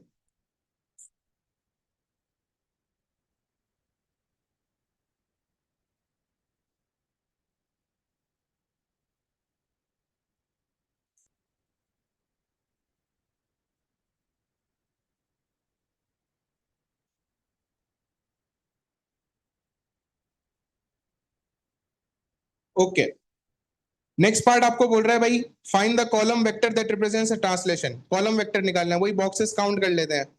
एक बॉक्स, दो बॉक्स, तीन बॉक्स, चार बॉक्स, पांच बॉक्स। पांच बॉक्स राइट पे, एक बॉक्स नीचे। पांच बॉक्स राइट पे, एक बॉक्स नीचे। पांच बॉक्स राइट पे, एक बॉक्स नीचे। ठीक है, आगे बढ़ूं? आगे बढ़ूं तो हैंड रेस करें। आगे बढ़ूं?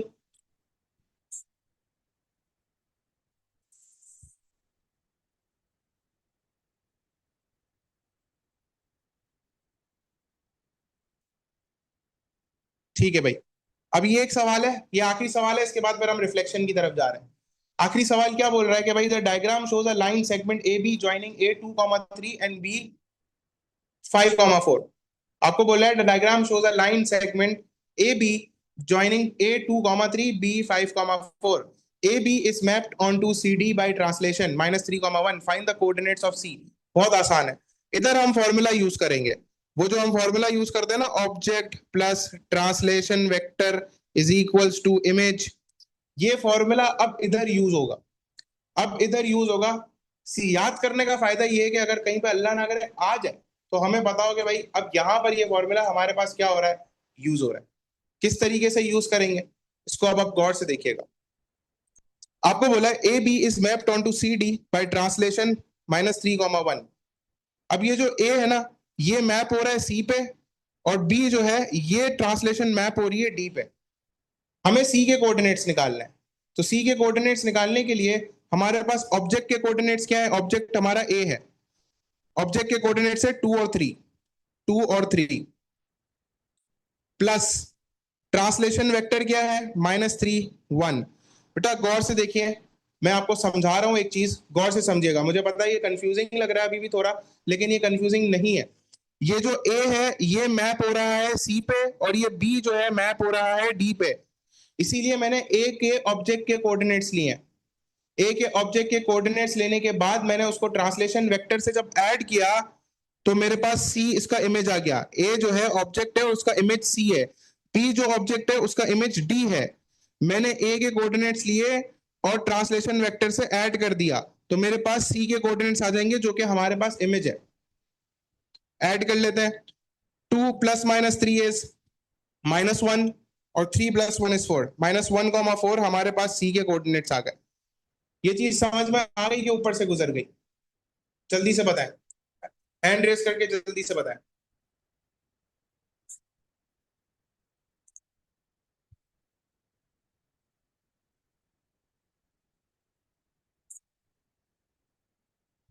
बेटा ए के जो कोऑर्डिनेट्स हैं, ये ए जो है ये मैप हो रहा है सी पे। मतलब क्या है इसका? ए जो है ऑब्जेक्ट है और सी उसका इमेज है। ए का इमेज सी है, ए का इमेज सी है, और बी का इमेज डी है।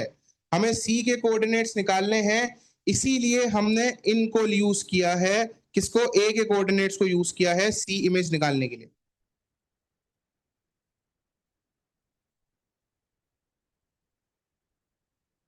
ओ यस सॉरी, एक एक नीचे जाएगा ना, नीचे जा रहा है, -1। सॉरी। ठीक है, अब हमारे पास क्या चीज है, हमारे पास क्या चीज है, फिर से बता रहा हूँ, गौर से देख लेगा। ए जो है उस वो ऑब्जेक्ट है और उसका इमेज सी है। डी जो है वो ऑब्जेक्ट है, उसका इमेज डी है। हमें सी के कोऑर्डिनेट्स निकालने हैं, मतलब ए के इमेज के कोऑर्डिनेट्स निकालने हैं हमें। ए के इमेज के कोऑर्डिनेट्स निकालने हैं हमें। तो इसीलिए हमने ए के कोऑर्डिनेट्स यूज करे इस फॉर्मूला में, object plus translation vector equals to image में। ठीक है, अब समझ में आ गई जी। जिन बच्चों ने मुझसे पूछा नहीं समझ में आया, अगेन सर समझ में आ गया कि ऊपर से गुजर गया स्टिल?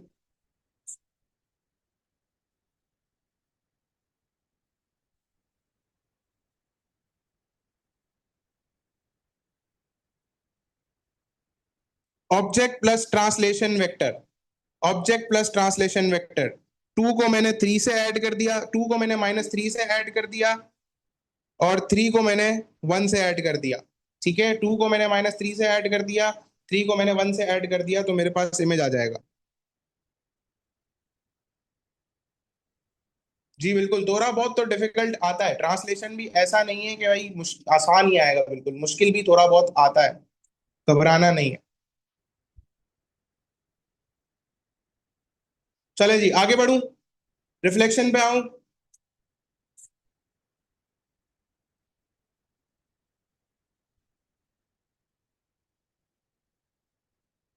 बिल्कुल, सबसे पहले घबराना नहीं है।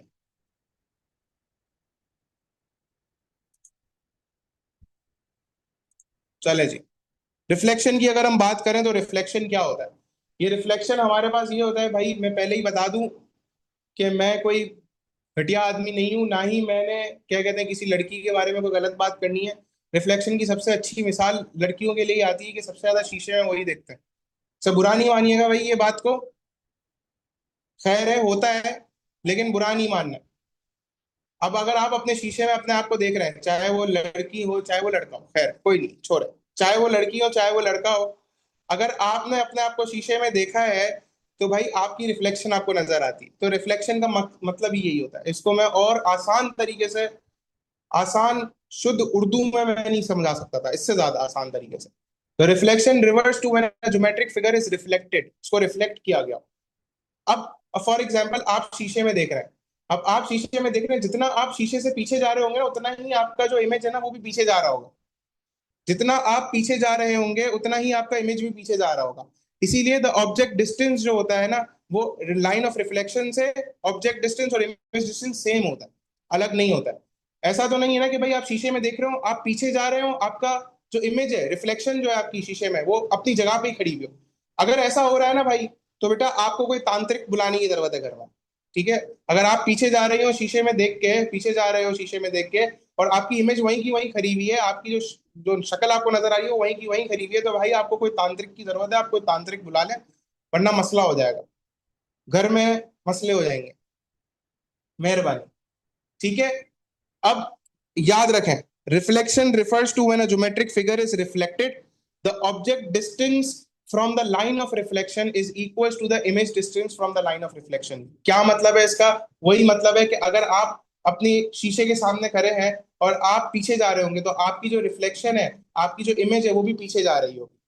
तो ये चीज हमारे पास बहुत आसान थी, और इससे आसान तरीके से मैं नहीं समझा सकता था भाई। इसके अंदर दो ग्राफ्स आपने याद कर लेने, दो ग्राफ्स बहुत आसान ग्राफ है, एक होता है y इक्वल्स टू एक्स का ग्राफ, और एक होता है y इक्वल्स टू -x का ग्राफ। ये दोनों ग्राफ्स आप याद कर ले भाई। y इक्वल्स टू एक्स का ग्राफ इस तरीके से होता है, y इक्वल्स टू -x का ग्राफ इस तरीके से होता है। एक चीज कॉमन है दोनों में, और वो चीज कॉमन क्या है कि भाई दोनों जो है ओरिजिन से कट कर रहे हैं, दोनों जो है वो ओरिजिन से कट कर रहे हैं, दोनों जो है वो ओरिजिन से कट कर रहे हैं। फर्क क्या है भाई? y इक्वल्स टू एक्स का ग्राफ जो है हमारे पास, y इक्वल्स टू एक्स का ग्राफ जो है वो हमारे पास पहले क्वाड्रेंट और थर्ड क्वाड्रेंट से शुरू हो रहा है। बेटा ये जो ग्रिड बना हुआ होता है ना, इसके अंदर क्वाड्रेंट्स होते हैं। ये फर्स्ट क्वाड्रेंट होता है, ये सेकंड क्वाड्रेंट होता है, ये थर्ड क्वाड्रेंट होता है, ये फोर्थ क्वाड्रेंट होता है। y is equal to x का ग्राफ जो है वो पहले क्वाड्रेंट से फोर्थ क्वाड्रेंट तक जा रहा होता है। y is equal to minus x का ग्राफ जो होता है वो सेकंड क्वाड्रेंट और फोर्थ क्वाड्रेंट के अंदर होता है। दोनों के अंदर कॉमन पॉइंट क्या होता है भाई? ओरिजिन से क्रॉस कर रहे होता है। ये चीजें प्रॉपर्टीज याद कर ले आप। यहां तक बात समझ में आ रही है? कोई सवाल है? जल्दी से पूछ लें।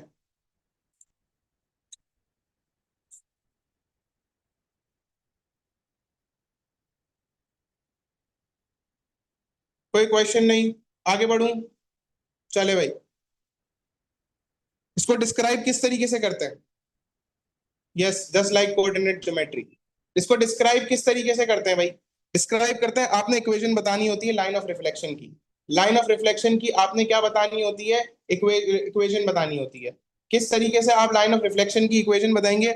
उसके अंदर हमारे पास दो तीन तरीके होते हैं। एक तो हमारे पास कंस्ट्रक्शन का तरीका होता है, सही है, आप कंस्ट्रक्ट करते हैं, परपेंडिकुलर बाइसेक्टर बनाते हैं, वो हम कंस्ट्रक्शन में सीखेंगे। सही है, मैं बता देता हूँ। Construct a perpendicular bisector between object and image using compass, compass use करके। लेकिन मैं अपने आईपैड पे कंपास यूज नहीं करूंगा भाई। मैं पहले से ही बता रहा हूँ, कोई मुझसे जिद नहीं करे कि आईपैड पे सर कंपास यूज करे, वरना फिर मसला हो जाएगा।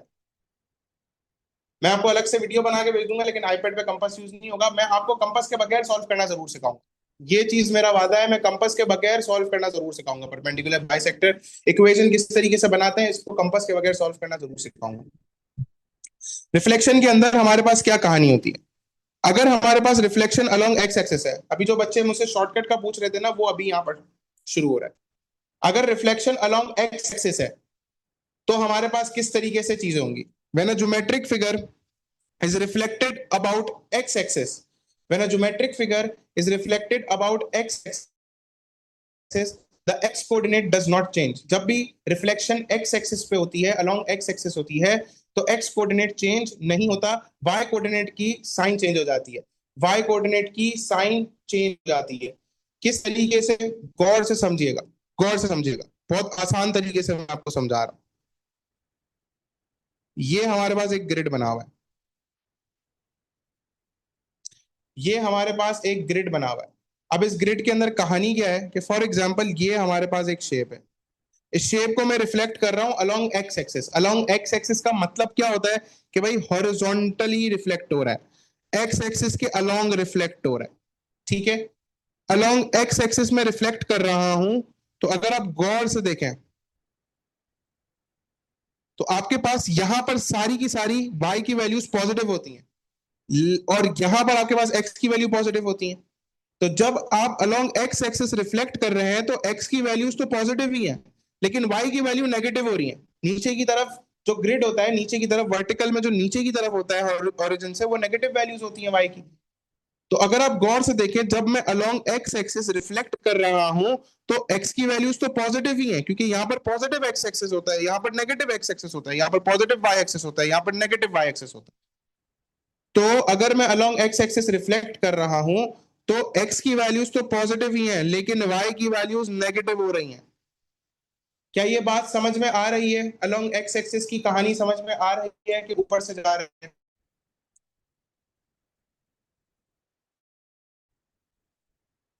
जल्दी से, जल्दी से।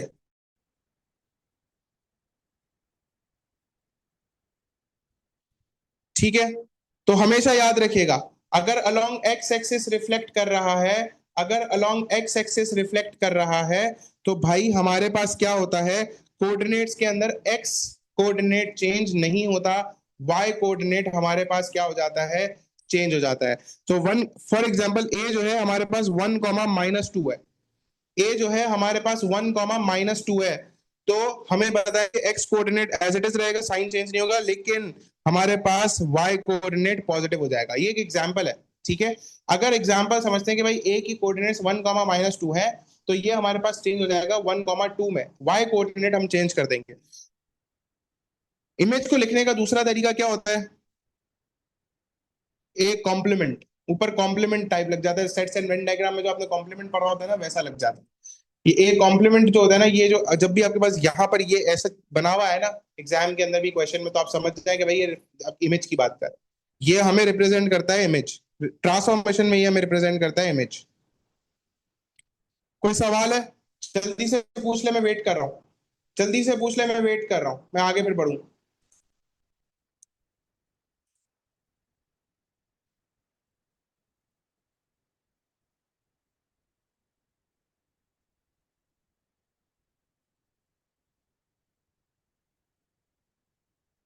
इमेज फ्लिप होगी, लेकिन मैंने एग्जाम्पल एग्जाम्पल दिया है, एग्जाम्पल दिया है भाई, एग्जाम्पल दिया है,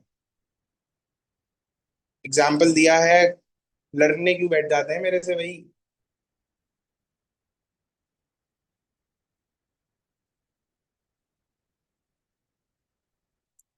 ठीक है।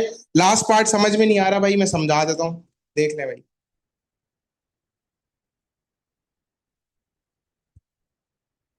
बेटा ये जो ए है ना, A1, 2, 1, -2 एग्जाम्पल है भाई। इसके अंदर वाई कोऑर्डिनेट का साइन चेंज हो जाएगा, एक्स कोऑर्डिनेट का साइन एज इट इज रहेगा। ये जो मैंने बताया ना, ये अगर मुझे एक फॉर एग्जाम्पल इमेज निकालना है, ए का इमेज निकालना है, तो मैं ए का इमेज निकालने के लिए ए को मैं एज कॉम्प्लीमेंट लिखूंगा, तो ये हमारे पास रिप्रेजेंट कर रहा है कि भाई ये मैं इमेज निकाल रहा हूँ, ये रिप्रेजेंट कर रहा है इमेज निकाल रहा हूँ। सो फॉर एग्जाम्पल हमारे पास ये है ए, बी एंड सी। इसका इमेज कैसे निकालूंगा मैं, ये इमेज है इसका, एग्जाम्पल दे रहा हूँ, कोई भी लड़ेगा नहीं मुझसे, एग्जाम्पल दे रहा हूँ। ये इमेज है, तो ए कॉम्प्लीमेंट इसका इमेज, बी का इमेज बी कॉम्प्लीमेंट, सी का इमेज सी कॉम्प्लीमेंट। कॉम्प्लीमेंट वाली बात समझ में आ गई?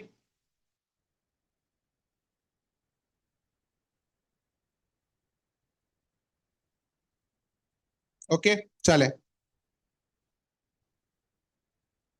बेटा आपको नींद आ रही है तो आप सो जाए, सो जाए, एग्जाम में भी सो जाइएगा।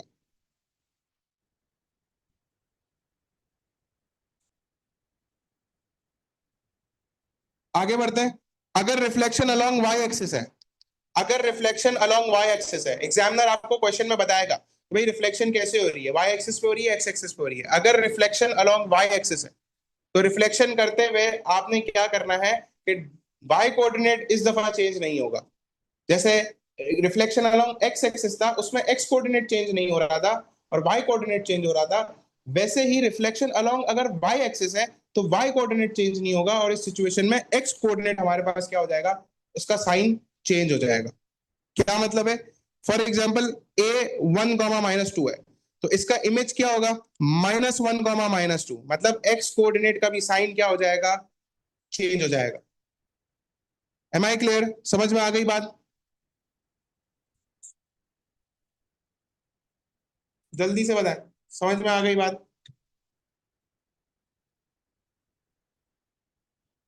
ओके। अब आता है reflection along line y is equal to x. Reflection along line y is equal to x. Reflection along line y is equal to x का क्या मतलब है? जब भी हमारे पास geometrical figure along line y is equal to x reflect करता है, y is equal to x का ग्राफ ये रहा, हमने ऑलरेडी पढ़ लिया। तो along line y is equal to x जब रिफ्लेक्ट करता है, तो कोऑर्डिनेट्स इंटरचेंज हो जाते हैं, कोऑर्डिनेट्स क्या हो जाते हैं, इंटरचेंज हो जाते हैं। इसका क्या मतलब है, एक्स कोऑर्डिनेट वाई कोऑर्डिनेट बन जाता है और वाई कोऑर्डिनेट एक्स कोऑर्डिनेट बन जाता है। ठीक है। जब भी reflection along y is equal to x होगा, तो एक्स कोऑर्डिनेट वाई कोऑर्डिनेट बन जाएगा और वाई कोऑर्डिनेट हमारे पास एक्स कोऑर्डिनेट बन जाएगा। फॉर एग्जाम्पल A1, 2, तो इमेज क्या हो गया, 2, 1। ओके भाई, आगे बढ़ते हैं। Reflection along line y is equal to -x। अब इसकी क्या कहानी है? Reflection along line y is equal to -x का मतलब है कि भाई आपके पास कोऑर्डिनेट्स तो इंटरचेंज होंगे, कोऑर्डिनेट्स इंटरचेंज होने के साथ साथ आपके पास साइंस भी चेंज हो जाएंगी। जैसे कि a इज 1, -1, 2, तो साइंस चेंज हो जाएंगी, -2, 1, और कोऑर्डिनेट्स भी इंटरचेंज हो रहे हैं। क्या ये सारी प्रॉपर्टीज रिफ्लेक्शन की क्लियर है? कोई सवाल है इसमें तो प्लीज जल्दी से पूछ लें, जल्दी से पूछ लें।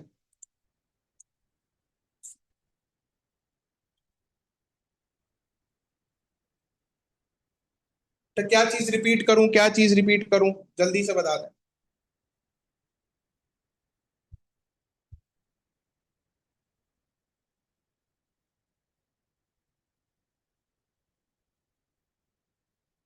बेटा थर्ड वन जो है along line y is equal to x होगा, तो सिर्फ कोऑर्डिनेट्स इंटरचेंज हो जाएंगे, सिर्फ और सिर्फ कोऑर्डिनेट्स इंटरचेंज हो जाएंगे, साइन चेंज नहीं होगी। लेकिन along line y is equal to -x होगा, तो कोऑर्डिनेट्स तो इंटरचेंज होंगे, साथ साथ उनकी साइन भी इंटरचेंज हो जाएगी। सही है, साइन भी चेंज हो जाएगी। अगर +2 है तो नेगेटिव हो जाएगा, अगर नेगेटिव है तो पॉजिटिव हो जाएगा। अब क्लियर हो गया?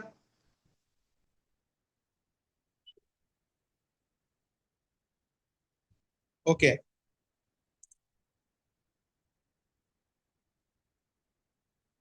बिल्कुल 12 बजे क्लास एंड हो जाएगी, 12 बजे क्लास एंड हो जाएगी। रिफ्लेक्शन की पास ओवर्स सबसे पहला सवाल आ रहा है भाई कि describe fully the single transformation that maps shape A onto shape B. इसका क्या मतलब है भाई? शेप ए जो है वो इमेज ऑब्जेक्ट है, बी जो है वो इमेज है, लाइन ऑफ रिफ्लेक्शन निकालनी है। डिस्क्राइब करने का तरीका मैंने क्या बताया था? डिस्क्राइब करने का मैंने तरीका बताया था कि भाई आपने किस तरीके से डिस्क्राइब करना है। आपने डिस्क्राइब करना है कि भाई लाइन ऑफ इक्वेशन निकालनी है, रिफ्लेक्शन की इक्वेशन निकालनी है, लाइन ऑफ रिफ्लेक्शन की इक्वेशन निकालनी है। अब इसका तरीका होता है कंस्ट्रक्शन। कंस्ट्रक्शन का तरीका होता है जिसमें हमें परपेंडिकुलर बाइसेक्टर बनाने होते हैं कंपास से। लेकिन बिना कंस्ट्रक्शन करे कंपास यूज करे भी मैं आपको सिखाऊंगा, और कंस्ट्रक्शन मैं कंपास के साथ भी सिखाऊंगा। आप बिना कंपास को यूज करे कंस्ट्रक्शन किस तरीके से होती है भाई? आपने क्या करना है, step number one. Step number one बहुत इजी स्टेप है। आपने क्या करना है, सबसे पहले किसी भी एक इमेज का पॉइंट और ऑब्जेक्ट के पॉइंट का करस्पॉन्डेंस इमेज पॉइंट से आपने कनेक्ट कर लेना है। जैसे मैंने ये जो पॉइंट है, इस पॉइंट को मैंने इसके करस्पॉन्डिंग पॉइंट से एक लाइन बना ली। अब मुझे उधर परपेंडिकुलर बाइसेक्टर बनाना है। परपेंडिकुलर बाइसेक्टर बनाने के लिए मैं इन दोनों के बीच में से एक लाइन गुजारूंगा, इन दोनों के बीच में से एक लाइन गुजारूंगा। और वो लाइन मैं इस तरीके से बनाऊंगा, वो लाइन मैं इस तरीके से बनाऊंगा कि ये वाली जो लाइन बनेगी, ये इस तरीके से बनेगी कि ये लाइन इस लाइन को बीच में से काटेगी, ये लाइन इस लाइन को बीच में से काटेगी और 90 डिग्री बना रही होगी। ठीक है, बीच में से काटेगी और 90 डिग्री बना रही होगी। इसका कंपास वाला तरीका होता है जिसमें हम आर्क्स बनाते हैं, जिसमें हम आर्क्स बनाते हैं। ठीक है, उस आर्क्स को बना के हम लोग सॉल्व करते हैं। लेकिन आपने क्या करना होता है, बिना अगर आपके पास कंपास नहीं है तो इस सिचुएशन में हम किस तरीके से बनाते हैं, हम कोई भी दो करस्पॉन्डिंग लाइन को, कोई भी दो करस्पॉन्डेंस पॉइंट को हम आपस में ज्वाइन करते हैं ऑब्जेक्ट और इमेज के। इस सिचुएशन में मैंने ये वाला और इसका करस्पॉन्डिंग पॉइंट जो है, मैंने ये वाला उधर एक लाइन बना दी। इसके बाद मैंने इन दोनों लाइंस के बीच में ऐसे लाइन ड्रॉ करी कि ये लाइन, ये बड़ी वाली लाइन इस छोटी वाली कनेक्टिंग लाइन को बीच में से तोड़ रही हो और 90 डिग्री बना रही हो। क्या बना रही हो? 90 डिग्री बना रही हो। अब ये 90 डिग्री भी बना रही है और बीच में से भी तोड़ रही है। अब मुझे जरा चैट बॉक्स में बताएं बच्चे, मुझे जरा चैट बॉक्स में बताएं, ये वाली लाइन देख के, ये वाली लाइन देख के आपको कौन सी लाइन याद आ रही है? जल्दी से जरा मुझे चैट बॉक्स में बताएं, ये वाली लाइन देख के आपको कौन सी लाइन याद आ रही है?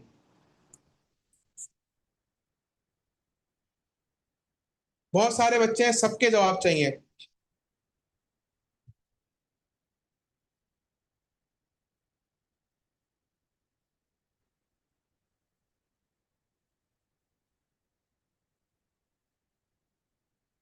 बिल्कुल, very good. So y is equals to -x की लाइन है। सो क्या लिखेंगे हम लोग? रिफ्लेक्शन हो रही है भाई, रिफ्लेक्शन हो रही है along line y is equals to -x, along line y is equals to -x। यहां तक सब बच्चों को समझ में आ गया? कोई क्वेश्चन है तो प्लीज जल्दी से पूछ लें।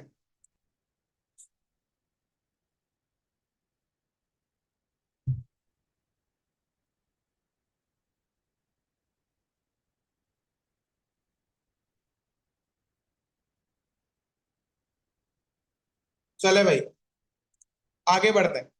एक क्वेश्चन और सॉल्व करते हैं, फिर मैं चैट बॉक्स ऑन करूंगा, जिसको जो क्वेश्चन पूछना है वो पूछ सकता है। अब आपको बोला है कि भाई आपके पास ट्राइंगल ए है और ट्राइंगल बी है और एक लाइन आर है। Write down the equation of line R. जल्दी से, जो इजी पीजी बोल रहे हैं भाई, मुझे पता है ये भी इजी पीजी है, जल्दी से मुझे बता दें भाई, ये लाइन आर की इक्वेशन क्या होगी?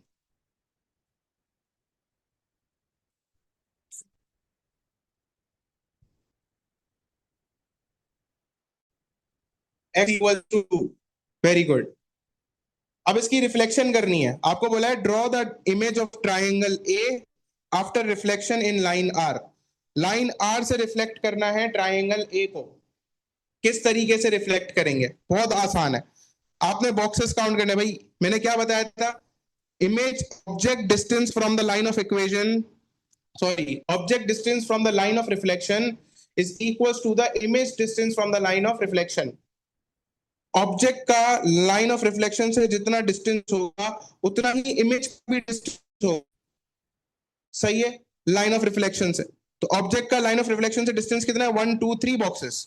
तो इमेज कितना डिस्टेंस होगा, 3 बॉक्सेस का, 1 2 और 3 बॉक्सेस। तो यहां पर हमारे पास क्या बनेगी, इमेज बनेगी। अगले पॉइंट भी देख लेते हैं, 1 2 3 बॉक्सेस, तो यहां पर भी हमारे पास 1 2 और 3 बॉक्सेस बनेंगे लाइन ऑफ रिफ्लेक्शन से। इधर वाले पॉइंट को अगर हम देखें तो 4 बॉक्सेस है लाइन ऑफ रिफ्लेक्शन से, तो इधर भी हमारे पास 4 बॉक्सेस बनेंगे लाइन ऑफ रिफ्लेक्शन से।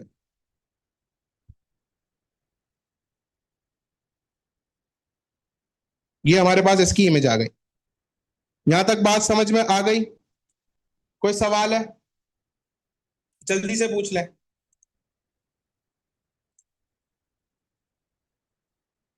जी नहीं बेटा, ये रोटेशन नहीं है। This is not rotation, this is not rotation. क्योंकि रोटेशन इसलिए नहीं है क्योंकि भाई अगर हम गौर से देखें तो अगर मैं कोई भी दो पॉइंट्स को यूज कर रहा हूं तो ये एक पैरेलल लाइन बन रही है, ये दोनों पैरेलल लाइंस बन रही हैं, तो इसका मतलब है कि भाई ये रिफ्लेक्शन है।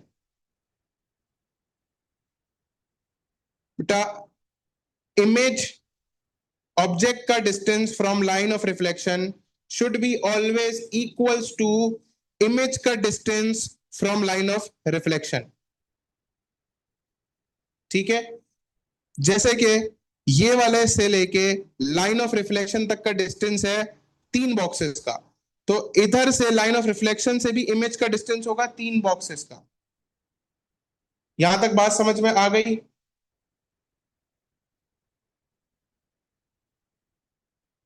जिन्होंने सवाल पूछा कि वो वापसी समझा दें, समझ में आ गया?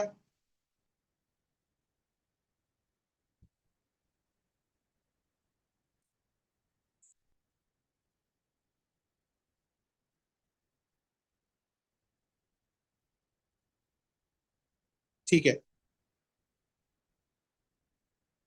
ओके भाई।